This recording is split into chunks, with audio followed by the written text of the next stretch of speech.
From head to toe, the Chicago Bears look ready for another stretch drive toward the playoffs. While the Bears currently rank last in the NFC Central, they look like frontrunners against Washington. This appearance was shaped in part by Walter Payton, number 34.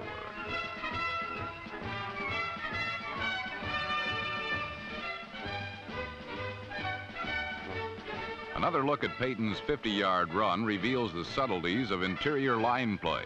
What appeared to be a half-hearted block by number 65, Noah Jackson, was really designed to lure Paul Smith, number 78, into overrunning the play. Smith took the bait, and Jackson's real assignment, the double teaming of number 52, Neil Olkowitz, removed the main obstacle from Payton's path.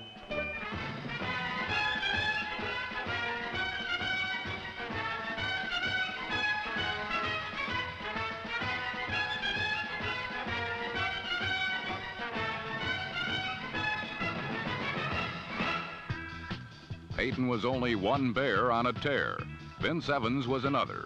He and Payton combined for a 54-yard score as Chicago ripped the Redskins for 5 first-half touchdowns.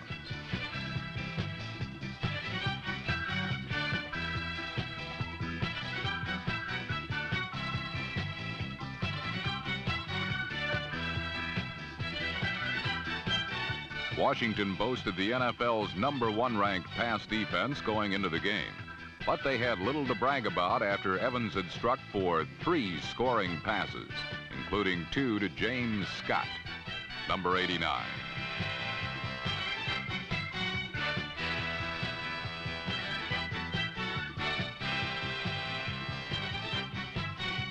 The Bears held on for a 35-21 victory, suggesting that the divisional cellar is a piece of real estate they won't be holding much longer. That cellar nearly became the Packers' home last week. Number 88, Freddie Solomon, gave San Francisco a 13-0 jump, but the 49ers' explosive offense soon blew up in their faces. When number 22, Mark Lee, stripped the ball from Earl Cooper, number 49, the Packers hardly looked like the losers that everyone had tabbed them to be. And the second consecutive week of fine running by rookie Jerry Ellis, number 31, helped make them 23-16 winners. Maybe the Pack has drawn inspiration from Tampa Bay, who proved last season that it's possible to go from worst to first. This year, however, the Bucs' tough schedule has made them go from first to mediocre. Against Pittsburgh, a blocked punt by Calvin Sweeney, number 85, continued the trend. Dennis Winston, number 53, recovered in the end zone, giving the Steelers a 10-0 lead. And with Jack Lambert back from the injured list, the steel curtain threatened to land heavily on the Bucs. But number 58's layoff left him a bit rusty. A Doug Williams pass was well beyond the linebacker's reach, and he was unable to adjust fast enough to prevent Jimmy Giles, number 88, from a substantial gain. Williams continually found the wrinkles in the steel curtain that have been apparent throughout 1980. He threw for over 300 yards and passed for 3 scores, including one to Kevin House, number 89.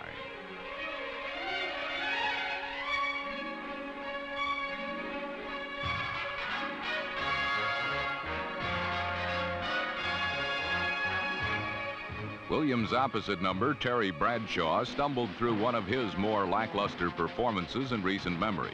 But the Steelers were blessed by a break and a Lynn Swann to take advantage of it.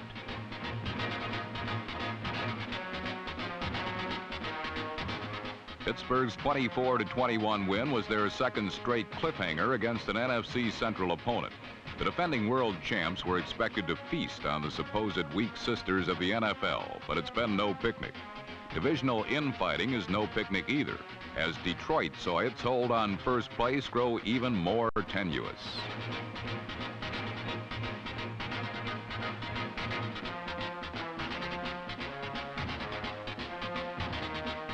The Vikings curtain off number 25 raced 67 yards with a Gary Danielson pass. And Danielson was sacked 8 times by a defense that did not allow the Lions a single point.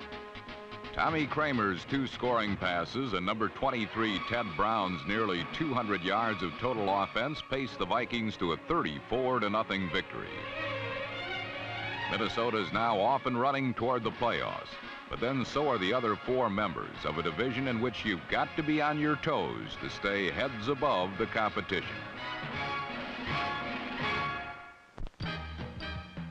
Like a sturdy prize fighter, the 1980 Giants have been battle-scarred and berated, but they are always willing to put up a good fight.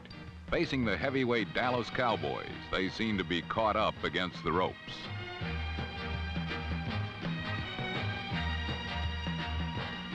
When the Cowboys invaded the Meadowlands last Sunday, Dallas had won 12 consecutive games over the Giants, and 13 did not seem to be an unlucky number. The Cowboys have always had a penchant for the big play, and with the return of a healthy Tony Dorsett to the lineup, the Cowboys regained the knockout punch its running game had been lacking all year.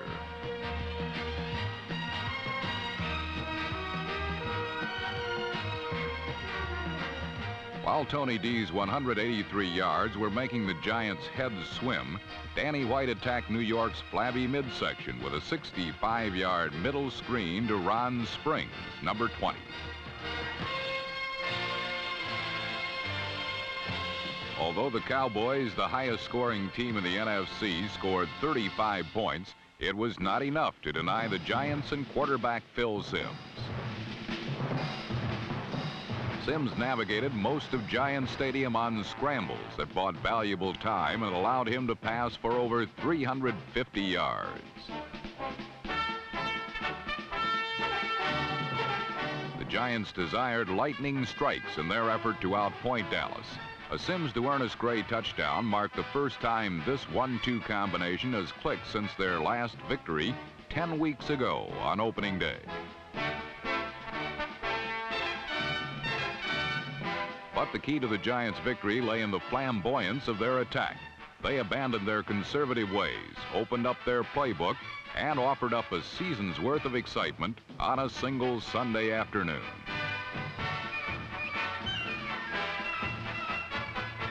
While this flea flicker would be enough razzle-dazzle to suit most teams, Ray Perkins knew his undermanned Giants needed all the tricks they could muster.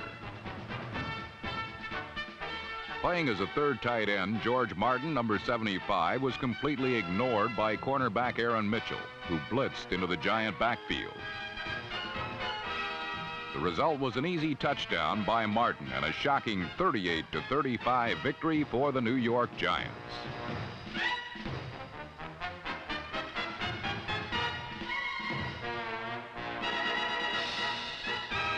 While the Giants harnessed the power of the Cowboys, the New Orleans Saints sought to jail the might of the Philadelphia Eagles, owners of the best record in pro football. Their philosophy was simple: go to the air early and often and hope to find single coverage.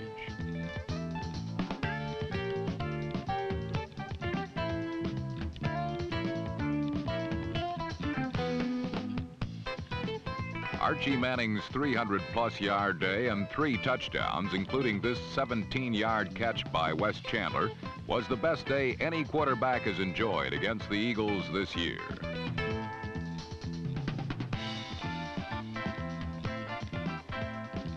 Unfortunately for the Saints, Ron Jaworski's was better. The Eagle quarterback completed 66% of his passes and a career high of 323 yards.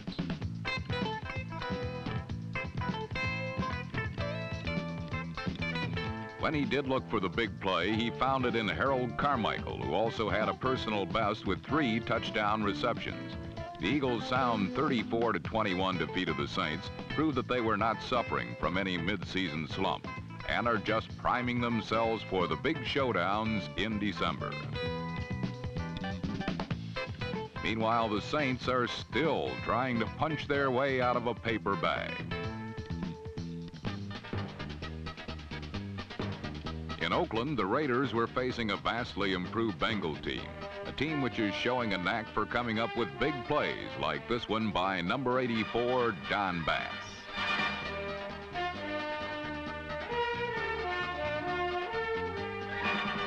As the Bengals' dreams for a possible upset ballooned, one stunning kickoff return by number 22, Arthur Whittington, promptly deflated all false hopes.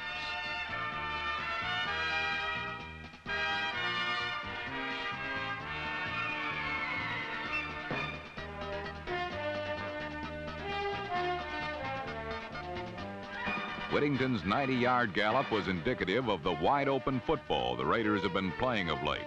But when the ball gets close to the goal line, the Raiders call upon their premier runner, Kenny King. King's touchdown capped off a 28-17 win for the Raiders, which propelled them into first place in the AFC West, a position they last possessed in 1977.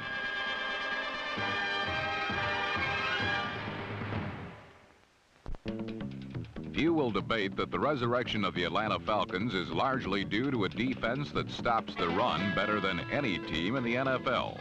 So against St. Louis, it wasn't surprising that Jim Hart directed his attack toward the more vulnerable Falcons secondary.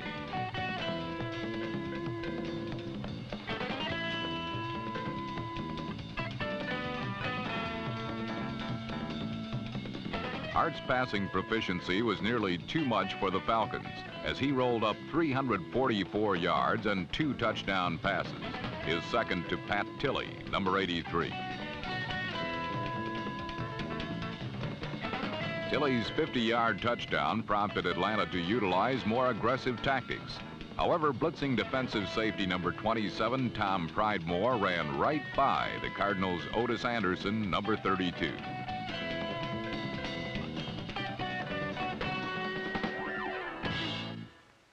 The Cardinals coasted to a 24-6 third-quarter lead, but then the Falcon defense pulled the rug from under the Cardinal attack.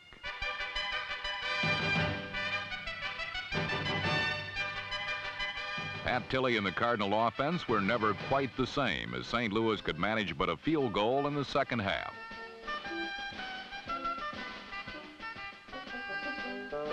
While the Cardinal offense was stunned in the second half, the Falcons were simply stunning.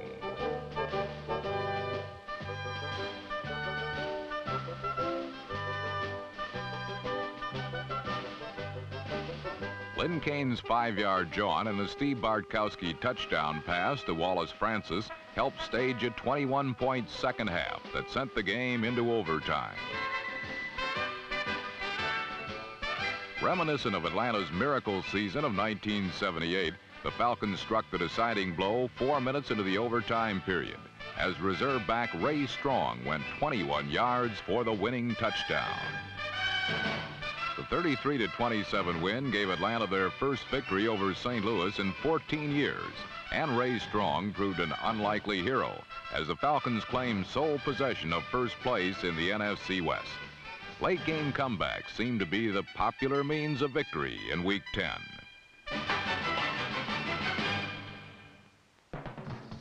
In Seattle against the Chiefs, the Seahawks' inconsistent offense showed signs of life as they jumped to a 17-3 halftime lead.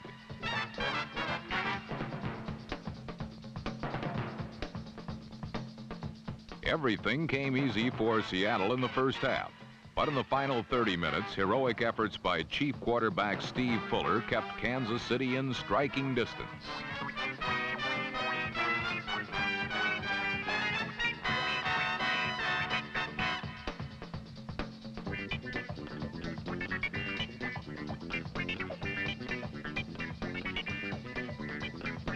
Fuller completed 19 of 26 passes for 233 yards and 2 touchdowns, including this one to running back Tony Reed.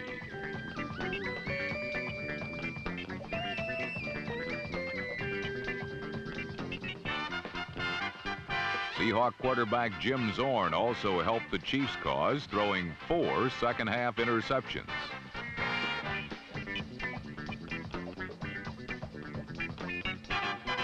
Linebacker number 54, Frank Manu Maliona, returned this one for a touchdown as the Chiefs went on to win 31-30.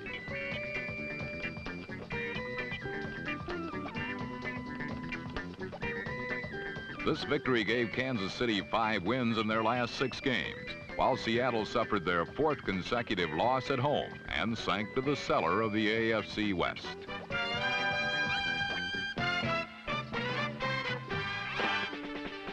Against the Jets in New York, the Buffalo Bills proved that while they have become increasingly dependent on the running game and rookie sensation Joe Cribbs, they can still win with the passing attack, paced by Joe Ferguson.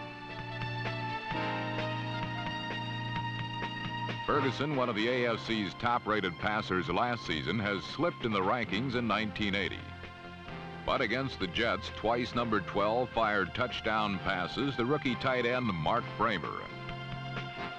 However, Buffalo saw an early lead evaporate into a 24-24 tie, forcing Ferguson to deliver the deciding blow with just 6 seconds remaining.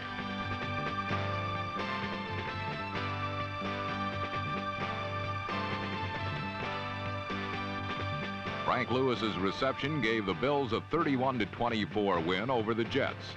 And in another look, we see that it was a combination of perfect protection, perfect throw, and a dandy catch.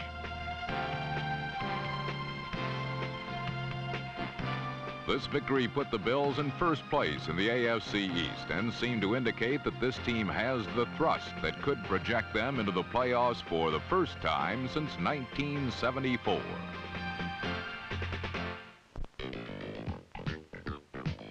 Sunday, all across the United States, you relax with pro football, your family, and your goat. Life could not be better. For the Miami Dolphins, their Sundays have not been quite so comfortable. This blocked punt turned touchdown has been symptomatic of a struggling 1980. But against the Los Angeles Rams, the Dolphins played their finest game of the season.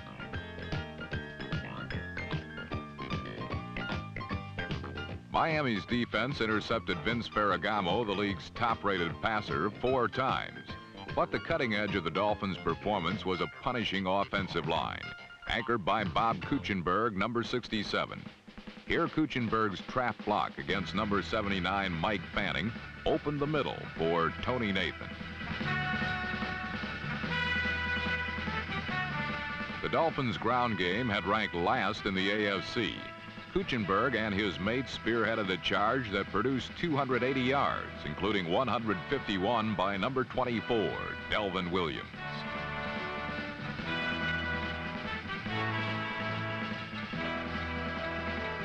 If the offensive line was the cutting edge, then the heart and soul of Miami's offense was rookie quarterback David Woodley.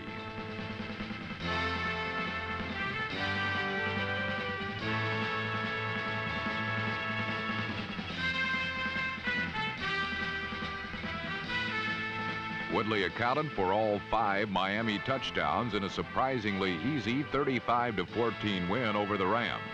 Throwing for 3 and running for 2 scores, Woodley showed the kind of leadership and poise that football's worst offense has been searching for throughout 1980.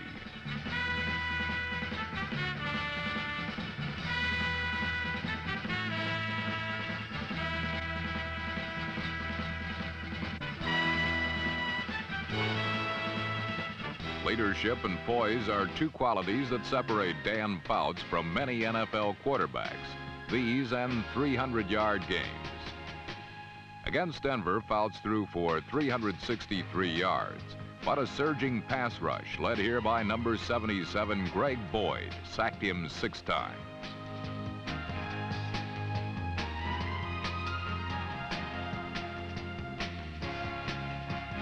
Fouts was unable to get the Chargers into the end zone until the final seconds, while the long pass and acrobatic catch, usually San Diego's trademark, sparked Denver's return to playoff contention in the AFC West.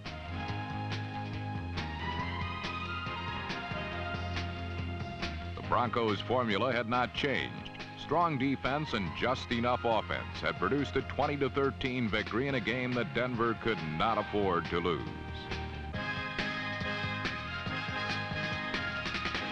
The featured attraction in Baltimore was the matchup at quarterback. Cleveland's Brian Sipe has emerged as perhaps the NFL's best. Against the Colts, Sipe threw for 2 touchdowns, the first to Dave Logan, number 85.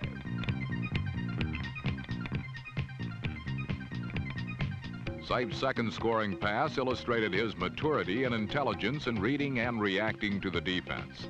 Linebacker Mike Woods, number 59, hid his intention to blitz until the last possible moment. Sipe coolly picked out Greg Pruitt, number 34, in the area vacated by Woods and hit him for the touchdown.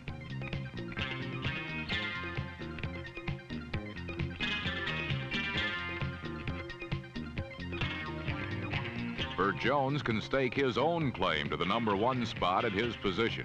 A healthy Jones makes an average Colt team a contender for a wild card playoff berth.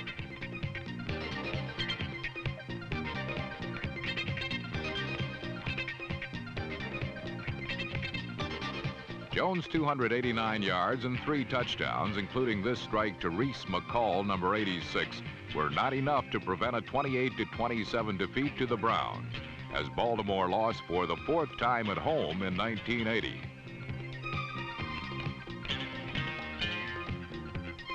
Caught in the middle of the quarterback question was a forgotten man, Heisman Trophy winner Charles White, number 25. White's 2 first-half scores were part of a week in pro football that saw offense prevail, with victory often being decided by the slimmest of margins.